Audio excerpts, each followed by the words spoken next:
beserta tamu rutin musholahul huda yang rahmati Allah subhanahu wa ta'ala. Bismillahirrahmanirrahim. Faslun ayat faslun wa arkanus sholati samaniyata asyara ruknan. An-niyatu wal qiyamu ma'al qudrati wa takbiratul ikhrami wa qira'atul fatihati wa bismillahirrahmanirrahim. Ayatun minha wa ruku' wa tuma'ninatu fihi. Hadirin dirahmati Allah, pada kesempatan malam hari ini kita akan masih membahas rukun-rukun sholat yang jumlahnya ada 18. Pada kesempatan yang lalu kita sudah menjelaskan tentang qiraatul Fatihah, rukun tentang membaca suratul Fatihah. Selanjutnya yang nomor berikutnya adalah warruku' wa tuma'ninatu fi, yaitu rukuk. Nanti tuma'ninanya berbeda ya. Nah, pakai tuma'ninah rukun tersendiri. Warruku' dan rukuk. Rukuk ini adalah salah satu daripada rukun sholat, yang apabila ketika rukun sholat ini tidak kita kerjakan dengan baik dan benar, serta rukun tersebut tidak kita kerjakan dengan sesuai aturan lainnya, maka sholat kita tidak sah. Rukun ini adalah salah satu daripada rukun sholat, yang dimana rukunnya adalah rukun fi'li, rukun perbuatan. Oleh karenanya setiap rukun sholat yang bersifat fi'il, yang bersifat perbuatan atau pekerjaan, maka rukun tersebut dalilnya adalah lil ittiba'i, karena ikut Rasulullah SAW. Jadi rukunnya Rasulullah kayak gimana? Itulah rukunnya. Dan di samping itu ada dalil daripada Abu Hurairah, sallu kama ra'aitumuni usalli. Sabda Rasulullah, salatlah kamu sebagaimana salatnya aku, kata Rasulullah. Jadi kalau Rasulullah berdiri, ya kita berdiri. Kalau Rasulullah ruku, ya kita. Kalau Rasulullah i'tidal, ya berarti kita i'tidal. Kalau kita sujud, kalau Rasulullah sujud, ya kita sujud. Itu yang disebut sebagai sallu kama ra'aitumuni usalli. Salatlah kamu seperti yang saya kerjakan, kata Rasulullah SAW. Jadi dalilnya dua. Satu tadi sallu kama ra'aitumuni usalli. Yang kedua adalah dalilnya lil ittiba, karena ikut Nabi Muhammad SAW. Hadirin rahmatullah, rukuk ini adalah salah satu rukun yang dimana rukun ini diabadikan oleh Allah Subhanahu wa Ta'ala secara sejarah, karena ketakwaan seseorang yang menjadi menantu Rasulullah SAW, dan juga beliau ini adalah Rabi bar Rasul. Selain mantu, beliau itu sepupuan dengan Rasulullah SAW. Namanya Sayyidina Ali karramallahu wajhah. Ali ini Rabi, mantunya Rasulullah SAW. Di samping mantu, dia juga disebut sebagai disebut mantu, juga disebut Rabi. Rabi itu apa namanya? Sepupuan, berpakat, sepupu. Jadi bapaknya Ali dengan bapaknya Nabi Muhammad sama-sama anak, gitu ya, tapi sepupuan, nisan. Oleh karenanya, karena Sayyidina Ali Rabi, beliau ini adalah orang yang istimewa. Ada kaitan dengan sholat yang memang terkait dan berkaitan dengan Sayyidina Ali radhiyallahu anhu. Sayyidina Ali ini banyak dipuji oleh Rasulullah, banyak diagung-agungkan oleh Rasulullah. Karena apa? Karena Ali ini banyak kelebihan. Yang pertama, Sayyidina Ali karramallahu wajhah itu, pertama dia, kalau kita nyebut Abu Bakar, nyebut Umar, nyebut Utsman, maka semuanya bilang radhiyallahu anhu. Gitu ya. Radhiya meridhoi Allah anhu kepada Abu Bakar atau kepada Umar kepada Utsman. Tapi kalau kita menyebut nama Sayyidina Ali karramallahu wajhah tidak radhiyallahu, tapi karramallahu wajhah. Karrama memuliakan Allah wajhahu akan wajahnya Sayyidina Ali radhiyallahu ta'ala. Kenapa demikian? Karena Ali ini disebut karramallahu wajhahnya oleh Allah karena punya dua alasan. Alasan yang pertama, karena Sayyidina Ali dari mulai kecil tidak pernah menghadapkan wajahnya kepada berhala. Tidak pernah itu. Ali itu wajahnya dihadapkan kepada berhala. Artinya tidak pernah dari kecil sedemikian rupa menyembah berhala, tidak pernah. Ali.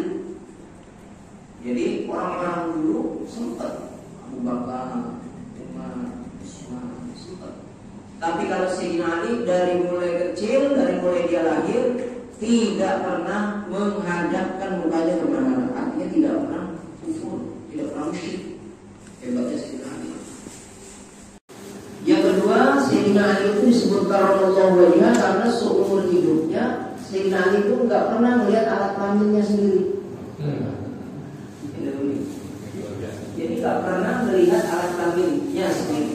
Jadi Sayyidina Ali itu punya kelebihan, mukanya dimuliakan oleh Allah dan oleh Allah karena nggak pernah melihat alat kelaminnya. Kalau kita kan alat kelamin kita dilihatin. Oh gimana ini amat kan? Iya, murid. Pegang aja tapi tidak pernah dilihat. Udah. Sayyidina Ali ada dua versi. Kenapa disebut karramallahu wajhah? Selanjutnya Ali ini disebut babul ilm sama Rasulullah. Rasulullah SAW manggil Ali itu babul ilmi, pintunya ilmu. Lewat sabdanya Rasulullah SAW dari Sahih, ana madinatul ilmi wa Ali babuha. Saya ini kotanya ilmu. Wa Ali babuha, dan Ali itu pintunya ilmu, pintu dari kota ilmu.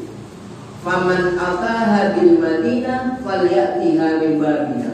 Kalau kalian mau masuk ke dalam kota ilmu, maka lewatin pintu dulu. Bapak, ini masjid, ini mushola. Anggap aja Rasulullah. Pintunya itu Sayyidina Ali. Jadi kalau bapak mau masuk ke mushola, pasti melewati pintu. Faman ataha bil Madinah falyatiha min babiha. Kalau kalian mau mau masuk ke dalam ilmu, ke dalam kota ilmu, pengen tahu kota ilmu kayak gimana, maka lewatin dulu si Ali. Sangat. Maka satu waktu ada orang kharij, orang-orang yang gak senang. Ada orang kharij gak senang sama Sayyidina Ali karramallahu wajhah. Maka satu waktu berkumpul 10 orang kharij muslim, tapi dia kumpulnya begini ngomongnya. Kalau begitu, yuk kita tes Ali. Benar nggak tuh dia pintunya ilmu? Jangan-jangan Rasulullah cuma orang ceker ngagul doang, cuma ngagul doang karena dia sepupuan ya, gitu. Tadi saudaranya kan gitu. Coba, ayo kita tes. Benar nggak Ali itu pintunya ilmu? Kalau Rasulullah sudah nggak diragukan karena memang dia itu Madinah, kotanya ilmu. Akhirnya gimana caranya? Ayo kita tes, kita uji, benar nggak jawabannya? Jadi dites dengan 10 jawaban, 10 orang bertanya sama Ali. Satu pertanyaan tapi alasannya harus berbeda-beda. Satu pertanyaan alasannya harus berbeda-beda. Pertanyaan bagaimana? Datang orang pertama, ya Ali, afdol mana, utama mana, bagus mana, ilmu apa, harta? Kata Sayyidina Ali, dia jelas ilmu. Kenapa? Ilmu itu warisannya para nabi, sedangkan harta itu warisannya Qarun. Nah, bagus warisannya itu. Bagus.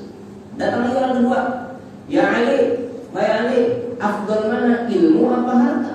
Kata Sayyidina Ali, ya ilmu. Kenapa ilmu?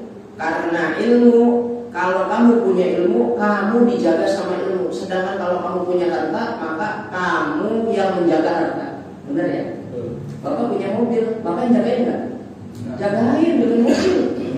Dibikinin pagar, alarm, kan kita jagain itu ya. Tapi kalau Bapak punya ilmu, Bapak kan tidur aja. Ilmu yang menjaga kita. Betul apa enggak? Takut disantet, baca Al-Bil Falaq, Al-Bil ilmunya. Biar apa tidurnya dapat pahala, niat tidur apa namanya yang bagus, baca doa, lalu sebelum tidur apa namanya wudu dulu kan gitu ya. Itu karena ada ilmu, jadi ilmu menjaga kita. Wah benar tuh jawaban. Yang nomor 3 datang lagi, ya Ali, afdal mana, ilmu apa harta? Ya ilmu dong. Kenapa? Kalau kamu punya ilmu dibagi-bagi kepada ratusan bahkan jutaan orang, maka ilmu itu tidak akan pernah habis. Bal yazdad, maka nambah. Masya Allah. Sedangkan kalau kamu punya harta dibagi-bagi kepada 100 orang, berkurang. Benar nggak? Punya duit 100 juta dibagi 1 orang 10 juta habis apa enggak?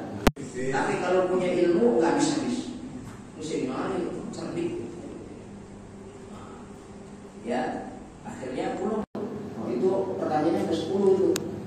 Saya mau ngapalinnya berat banget. 10 udah 3 aja. 4 kali 2 kita udah. Iya, mesti banyak itu 10 orang gitu kalau kita. Pokoknya di orang yang terakhir nanya, ilmu apa amal? Ilmu apa harta? Ilmu. Kenapa? Ya tadi itu tadi. Ilmu itu kalau dibagi-bagi akan bertambah, sedangkan kalau harta kalau dibagi-bagi akan berkurang habis. Lalu kata Sayyidina Ali, kalian ngetes saya.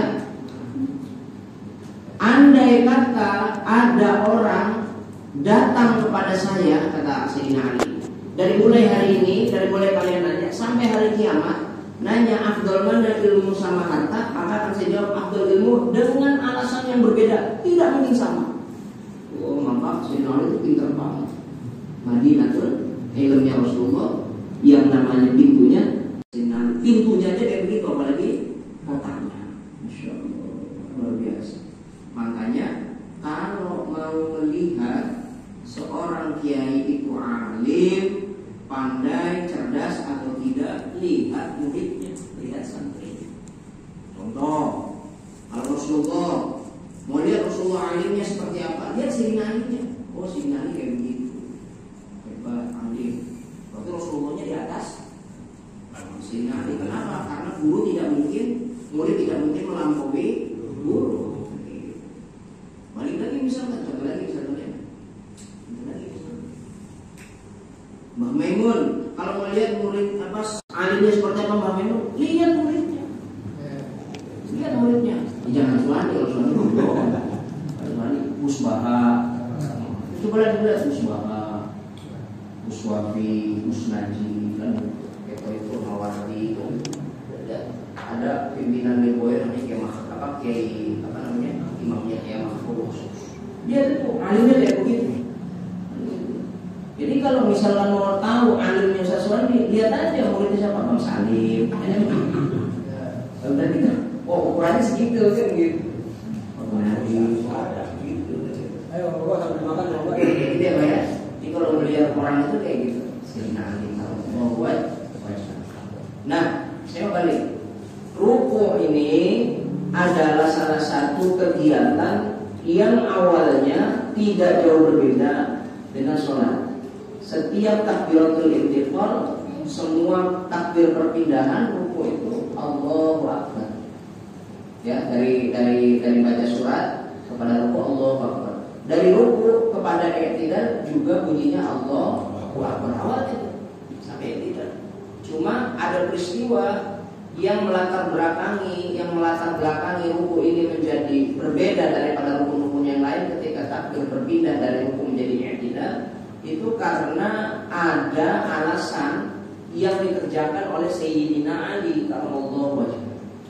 Bagaimana? Bahwasanya Sayyidina Ali pada saat itu menikahi Siti Fatimah Al-Batul. Ini Siti Fatimah itu anaknya Rasulullah, punya julukan 2, Az-Zahra, yang kedua Al-Batul. Tapi kalau saya belum menemukan kenapa alasannya Az-Zahra, Fatimah Az-Zahra. Mungkin dia semerbak seperti bunga gitu ya. Tapi alasannya saya belum tahu. Tapi kalau di versi kitab-kitab yang lain, Sayyidatina Fatimah itu dipanggilnya Al-Batul. Karena ada qasidahnya Al-Batul Al-Batul Al-Batul Al-Batul Ummina Ummina Ummina Ummina. Kan diganti ya tadi itu sebenarnya Al-Batul qasidahnya. Iya, sebenarnya yang benar itu Al-Batul qasidahnya Al-Batul, bukan qasidah yang tadi. Jadi dulu kalau kita di pesantren itu melantunkan melantunkan qasidah itu, qasidahnya qasidah Al-Batul. Disebut Al-Batul kenapa? Karena Sayyidatina Fatimah itu pertama wanita yang satu-satunya tidak mengeluarkan darah haid, nggak mengeluarkan mens sama sekali, tapi mengeluarkan darah nifas. Darah nifas sekali ketika melahirkan Hasan dan Husain mengeluarkan darah nifas, lahdotan itu ketika Hasan keluar, Husain keluar, darahnya keluar sekecelatan, cerot, habis itu berhenti. Makanya disebut Al-Batul, wanita yang suci. Jadi Sayyidatina Fatimah itu seperti laki-laki, tidak pernah mengeluarkan darah haid, darah mens, sehingga dia sholatnya sempurna. Kalau wanita kan nggak sempurna. Alasan wanita itu nggak boleh jadi imam bagi laki-laki karena nakes. Nakes itu punya sifat kurang. Di dalam dunia Islam, orang wanita itu punya sifat nakes, maka nggak boleh ngimamin laki-laki. Yang pertama, yang kedua tidak boleh menjadi hakim. Kenapa? Karena kalau lagi sakit head, disuruh jadi hakim untuk hukum, dia repot banget kalau sakit itu. Nah, makanya ada sifat nakesnya, maka wanita dengan laki-laki itu berbeda. Gitu. Kalau di Islam, kalau di Indonesia mah jadi jadi hakim ya boleh, kan itu asal sesuai kualifikasi pendidikannya. Nah, nikah nih Sayyidina Ali dengan Siti Fatimah Al-Batul. Habis nikah malam pertamaan, biasa malam pertama itu num kanomil urus. Tidurnya orang pengantin baru itu nggak berasa, tiba-tiba pagi aja. Gitu. Saya juga begitu Pak. Dulu waktu pengantin baru 10 tahun yang lalu gitu ya. Sekarang sudah pengantin agak tua dikit. Ada 10 tahun yang lalu gitu. Pengantin baru tiba-tiba udah setengah 6 subuh. Belum subuh, langsung sholat. Dan gitu. Ada mertua lewat, waduh, mantu rajin banget. Sholat duha. Padahal sholat subuh terlambat. Untung ustaz yang itu ngerti, nggak usah pakai mulut lah. Anda tidak dikatakan sholat duha. Aku rajin banget. Lalu sholat duha. Sholat apa namanya? Sholat nun kanomil urus, tidurnya seperti tidurnya orang pengantin baru. Nah, Sayyidina Ali juga tidak seperti yang kita duga, sama ternyata Sayyidina Ali itu. Ketika habis nikahan mungkin capek lalu melaksanakan kewajiban sebagai suami dan istri, maka batin dan gitu. Tiba-tiba Sayyidina Ali itu kesiangan. Tapi kesiangan Sayyidina Ali itu bukan kayak kesiangannya kita jam 8 baru bangun, jam 9 baru bangun. Sayyidina Ali itu kesiangannya kubail al-adhan, nyaris sebentar sedikit azan. Sebelum azan itu kesiangan, gitu ya, udah kesiangan.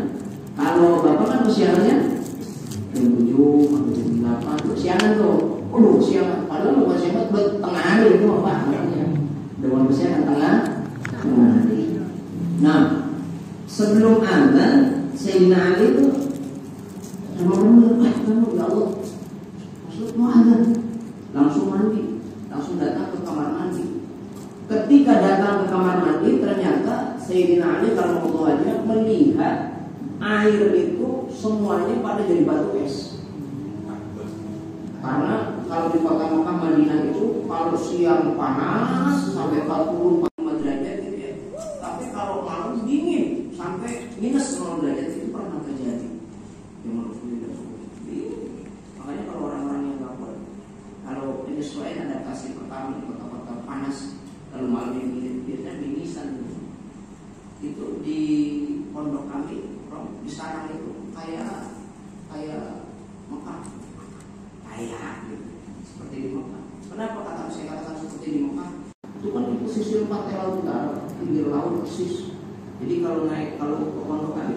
gampang banget.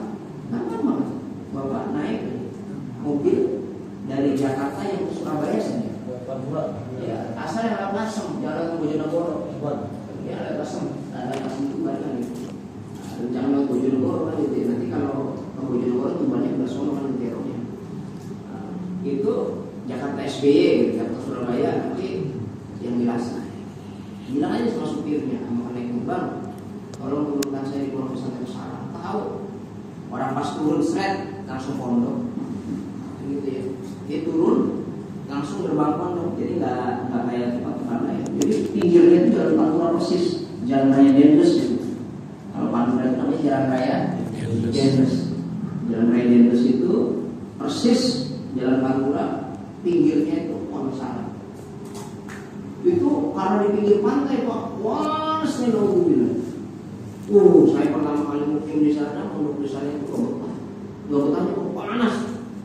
Udah gitu pondoknya itu bukan dari dinding, kayak ini kan, semuanya dari kayu. Bukan gini, kayu papan kayak gitu. Panas ya luar biasa. Tapi anehnya karena laut, nggak tahu laut itu namanya angin apa, Mamili apa angin bakor.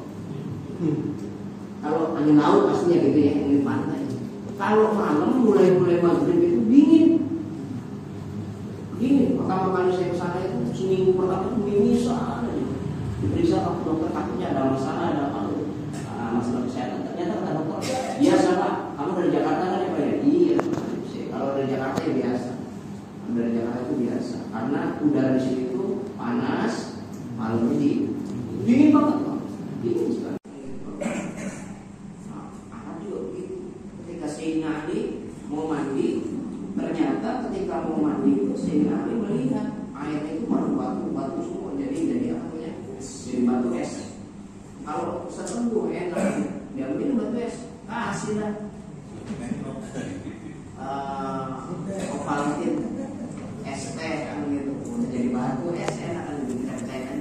Sayyidina Ali pecah-pecahin dipanasin sehingga jadi air, jadi air mandi besar. Gitu ya, mandi seperti layaknya sudah laksanakan hubungan suami istri. Sudah selesai. Ketika habis mandi, lari ngejar sholat Rasulullah karena udah komat, udah ada sholat. Nah, ternyata Rasulullah itu sudah melaksanakan rakaat pertama, sudah selesai rakaat pertama, mau di rakaat kedua. Sayyidina Ali lari ini ngejar sholat Rasulullah. Kenapa? Karena ada dua kecelakaan. Pertama, bangunnya kesiangan. Yang kedua, tidak berjumpa dengan sholatnya Rasulullah SAW. Orang-orang dulu, sahabat-sahabat dulu, kalau nggak ketemu sholatnya Rasulullah itu celaka Pak, rugi. Kalau kita kan nggak sholat jamaah, anteng aja, biasa aja. Masih sholat biasa, masih sholat sendiri, enggak. Sahabat itu kalau nggak jamaah, mobil harus nggak jamaah Rasulullah, celaka. Makanya ada orang pernah tanya, namanya Uqbah bin Amir. Uqbah bin Amir pernah tanya sama sahabat, Uqbah, apa yang bikin kamu paling menyesal di dunia ini? Dua, saya pernah tidak sholat subuh berjamaah dengan Rasulullah. Ya Allah, sekali doang seumur hidup. Dari mulai dia masuk Islam sampai dia wafat, sampai bertemu dengan Rasulullah wafat, dia cuma sekali nggak sholat subuh berjamaah dengan Rasulullah. Uqbah bin Amir merasa betul itu bahasa Jawa, menyesal, sangat menyesal. Ya Allah, sangat menyesal. Kenapa? Karena nggak ketemu sama sholat subuhnya Rasulullah. Padahal cuma sekali. Kalau kita kan nggak jamaah berkali, nggak sholat maghrib berjamaah berkali, nggak sholat asar nggak berjamaah berkali. Dia cuma subuh doang sekali. Merasa apa namanya, kecelakaan yang parah gitu. Kecelakaannya sangat luar biasa. Oh gitu ya. Yang kedua apa? Kehilangan kaleng. Yang kedua, jadi dia punya kaleng, ongwan hilang. Katanya kehilangan kaleng. Katanya gitu. Kehilangan kaleng. Itu ketahuan lah. Itu kehilangan kaleng aja lu. Kecelakaan yang luar biasa. Jangan salah. Kaleng itu sudah ada 13 tahun bersama saya. Kenapa? Saya waktu itu bawa kaleng diisi dengan 5 butir kurma. Ini masuk Islam Uqbah bin Amir.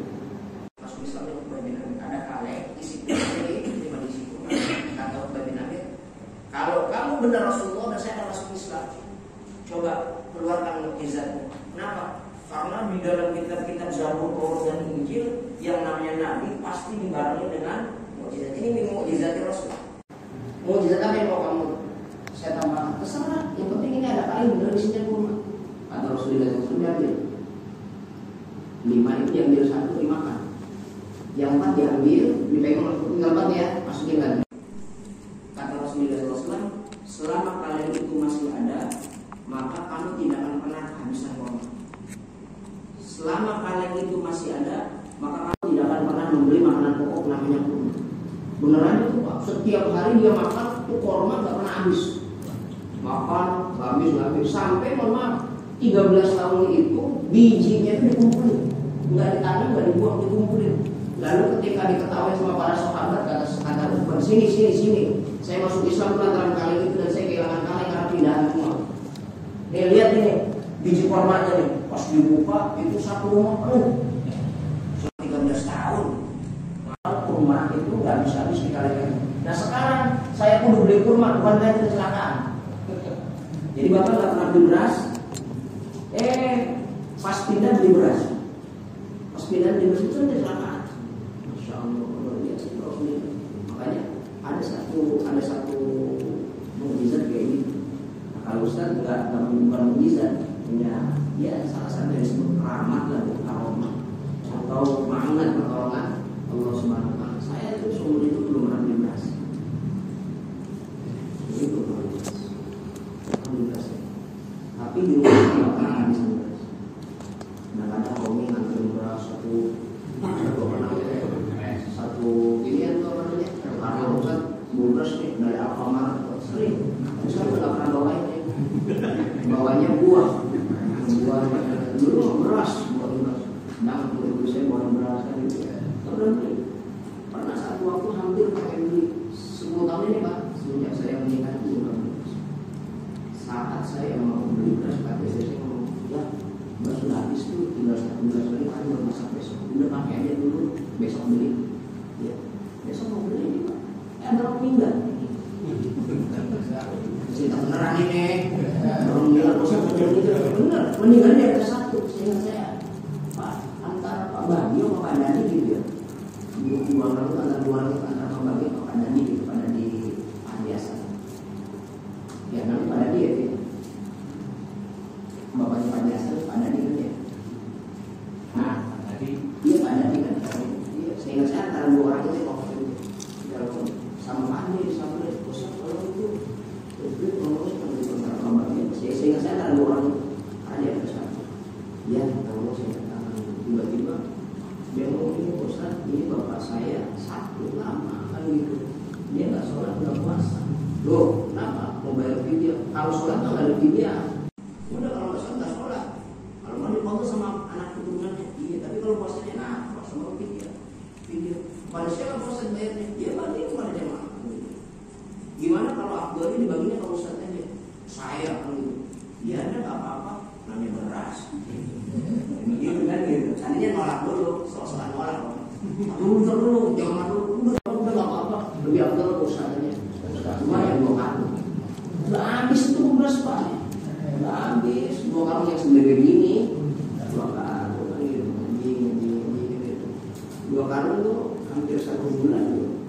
Kalau 1 bulan ya Pak. Hampir 1 bulan mau habis 40 hari. Perpindahan ini ya ternyata Sayyidina Ali itu ngejar sholatnya Rasulullah. Rasulullah itu udah sholat 1 rakaat lagi. Kalau ruku lalu Rasulullah bangun, berarti Sayyidina Ali nggak bagian rakaat, berarti nggak jamaah.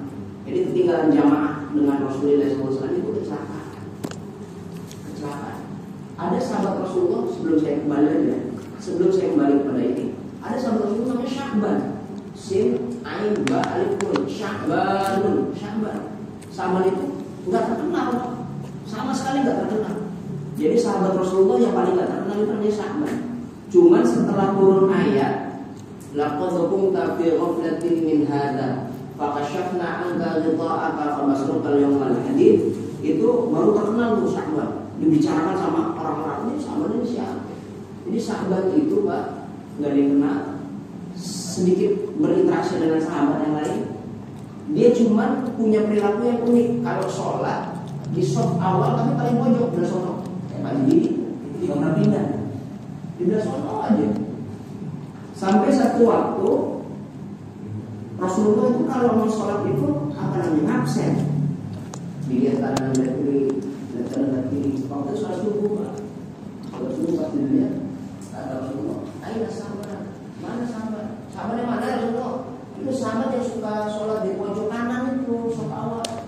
Oh nggak kelihatan ya Rasulullah, nggak tahu. Kata Rasulullah, tunggu ya 5 menit lagi. Cuma menit itu. Coba kalau 5 menit tak. Pas Pak Salim belum datang, dia tinggal. Belum kelar sholat itu udah tinggalin gitu. Mana sahabat tadi? Ditungguin Rasulullah, tunggu 5 menit ya. 5 menit nggak mau datang, akhirnya musyawarah menyepakati bahwasanya pada pagi hari ini kita sholat subuh tidak bareng sama sahabat. Masya Allah. Sholat, habis sholat penasaran Rasulullah, karena orang rajin banget sholatnya, jamaahnya rajin banget. Dia nanya begini, siapa yang tahu rumahnya Syahban? Jangan-jangan Syahban ini lagi sakit. Karena Isya aja masih ketemu saya Syahban. Isya aja masih ketemu sama. Kata sahabatnya ngomong gini, di belakang tuh paling belakang. Terus di belakang itu ngomong, saya Rasulullah, saya tahu rumahnya Syahban. Yuk kita ke sana. Ayo. Kata Rasulullah, yang sholat sekarang nggak boleh pulang dulu. Ayo kita jenguk Syahban. Ayo kita tengok Syahban. Jalan Rasulullah sama para sahabat. Yang menjadi nahkodanya itu orang yang paling belakang yang rumahnya tahu rumahnya Syahban. Ternyata Syahban mawaro'an nahar. Di belakang garis kota Madinah. Garis kota Madinah, dia di luar kota Madinah. Jadi udah keluar kota Madinah. Ternyata ketika jalan Rasulullah bersama para sahabat itu dari mulai subuh nyampe pada saat waktu afdhalul duha jam 9. Jadi dari subuh tuh habis subuh jalan. Nyampe itu afdhalul duha sekitar jam 8 atau jam 9. Bayangin kalau jam 5 ya 6, 7, 8, jam 8 aja. Berarti 3 jam jalan. Rasulullah peringatan gemeteran. Ini sahabatnya sih, ini rumahnya Rasulullah. Masya Allah jauh banget. Bapak dari musola ke sini jauh banget. Saya paling jauh. Kagak nyampe kadang-kadang. Sahabat nyampe. Ketok pintu, tak tok. Tanya. Yang keluar ternyata istrinya. Loh, kok istrinya? Mainnya sahabat. Sahabat, ini siapa? Saya Rasulullah. Muhammad Rasulullah. Oh Rasul. Kata istri Masya Allah. Saya jawab, nggak ada apa ini. Saya nanya, tadi sholat subuh sahabat nggak datang, kenapa? Baru dia ngomong, sahabat baru aja dikubur, baru aja wafat. Jadi yang tidak menjadi alasan sahabat itu tidak datang ke masjidnya Rasulullah itu apa? Wafat. Padahal Isa masih sama Rasulullah. Ternyata jalan pulang wafat, lalu dikubur langsung. Kalau orang-orang dulu kalau habis meninggal langsung Pak dikubur. Kalau sekarang kan enggak, diinepin dulu. Anaknya belum datang tuh, ini belum datang tuh, mungkin ini berat. Kalau dulu orang meninggal langsung dikubur. Itu orang yang luar biasa, orang yang sama sekali nggak mau ketinggalan zamannya Rasulullah. Jangan-jangan bapak juga sahabat. Bapak yang sahabat bukan itu?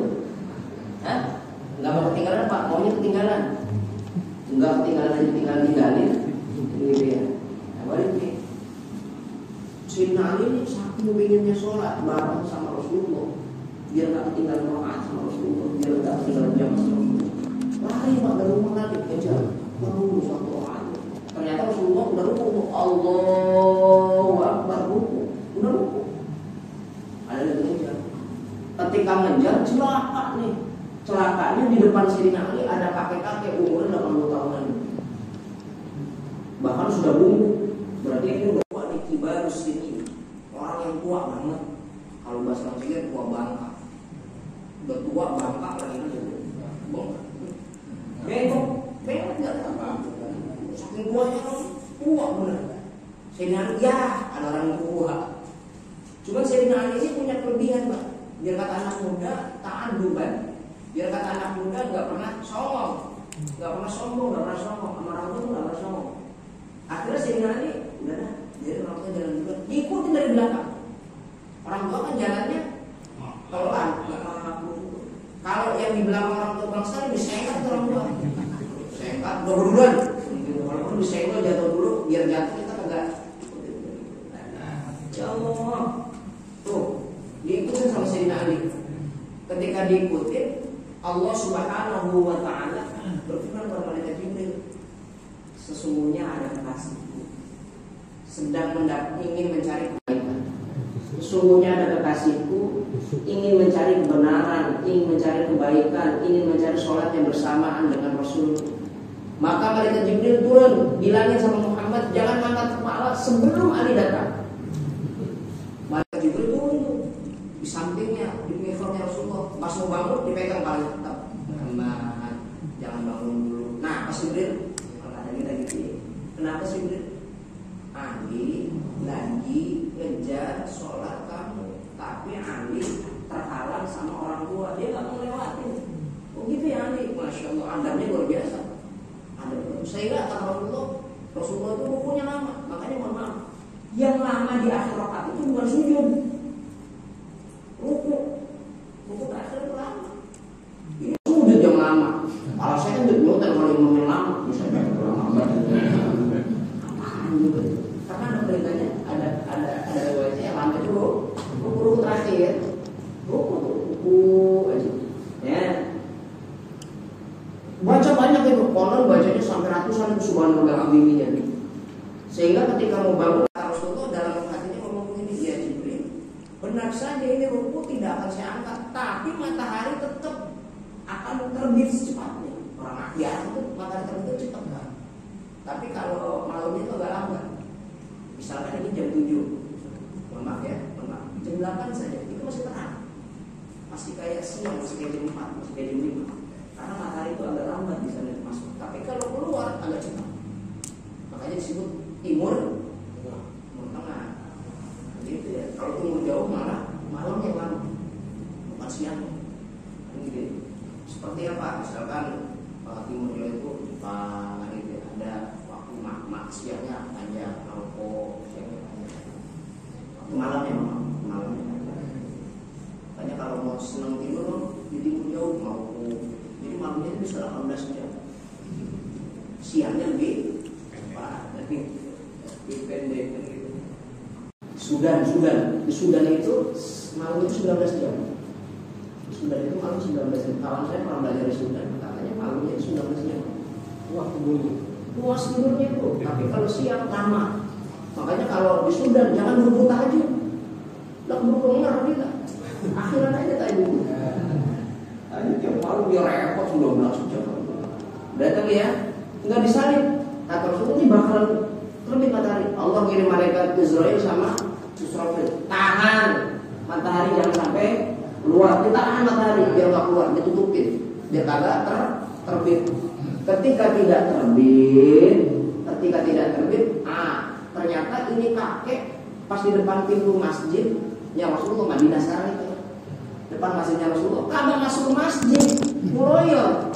Pas dia bilang, katanya nggak masuk, dikira husnudonnya Sayyidina Ali ini orang mau sholat juga. Ternyata kagak, keluar dia lari. Pas dilihat, oh orang Yahudi. Nggak nyesel kalau bapak misalkan lagi ngikutin, udah punya adab nih, ngikutin. Ternyata dia nggak sholat, buset kagak sholat, kemudian kita tendang pantatnya. Ubah dulu, kok tendang pantatnya, biar ngusap kan gitu. Sayyidina Ali ternyata Yahudi. Saya masuk ke dalam sholat, Rasulullah udah ruku. Sayyidina Ali panjangin Allahu Akbar. Ketika masuk ruku, ngomong Alhamdulillahi bi ni'matihi tatimmu shalihat. Alhamdulillah yang telah menjadikan saya dan menyempurnakan saya jadi orang saleh, jadi orang baik, dan saya bisa ikut sholatnya Rasulullah SAW. Karena makanya batasan kita dapat rakaat itu ruku, ya, ruku. Ketika ruku, pas mau bangun kata malaikat Jibril, jangan bacanya Allahu Akbar lagi, pindahin sekarang. Rubah sekarang, jangan Allah Akbar. Gimana malaikat Jibril diajarin? Sami Allahu liman hamidahu. Sami Allahu liman hamidah. Kalau kita matiin ya. Benar? Sami Allahu liman hamidahu. Sami'a mendengar. Liman bagi orang. Hamid siapa? Sami Allah. Sami'a mendengar. Allahu Allah. Liman bagi orang hamidahu yang memuji Allah. Siapa yang memuji Allah? Sayyidina Ali. Tadi kan alhamdulillah. Nah, alhamdulillah macam surat Nabi Muhammad. Dipuji Allah. Lalu kata malaikat Jibril, ini kalimat ini sami'a mendengar, Allahu Allah, liman bagi orang hamidahu yang memuji Allah. Ini mendengarnya Allah bagi orang-orang yang memuji Allah. Diajar tuh malaikat Jibril baru bangun.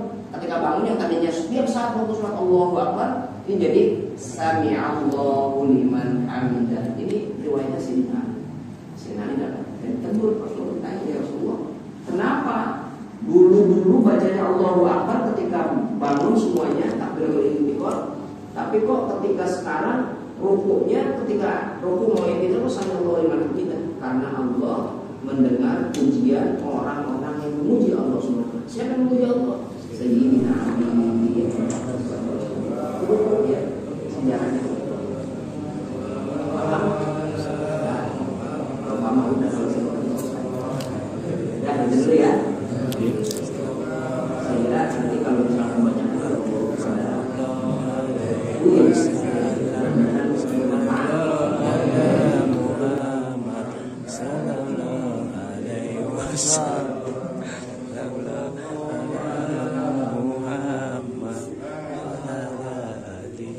shall we